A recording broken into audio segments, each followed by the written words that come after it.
Ditreskrimum Polda Banten mengungkap kasus tindak pidana peredaran uang palsu di wilayah hukum Polda Banten dengan barang bukti ribuan lembar uang rupiah serta dolar Amerika Serikat dan real Brazil.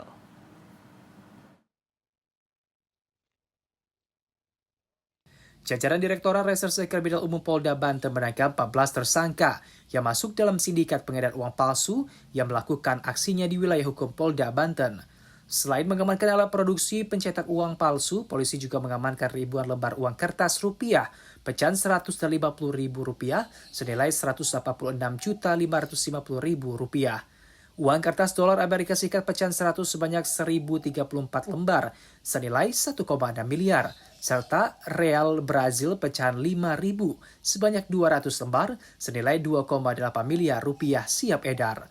Pengungkapan ini bermula dari adanya laporan warga Tangerang yang mencurigai tersangka ZM melakukan transaksi pembayaran menggunakan uang palsu pada 19 Januari lalu. Polisi pun kemudian bergerak melakukan penyelidikan dan mendapati tersangka ZM menyimpan uang palsu di tempat tinggalnya.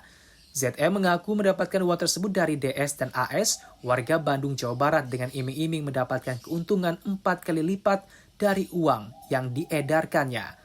Hal tersebut disampaikan Direktur Kriminal Umum Polda Banten, Kombes Pol Dian Setiawan, pada rilis ungkap kasus di Polda Banten. Jadi dapat kami pastikan bahwa pengungkapan ini adalah sindikat wilayah Jawa Barat dan Banten, yang mana yang bersangkutan sudah beroperasi kurang lebih selama 1 tahun.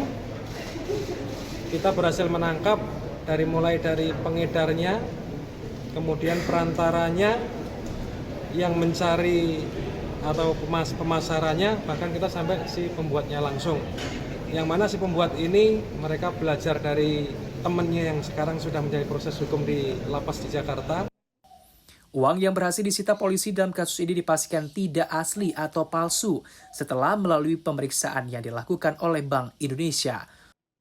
Nah, ini berdasarkan uji 3D aja sudah bisa diyakini bahwa uang tersebut adalah palsu.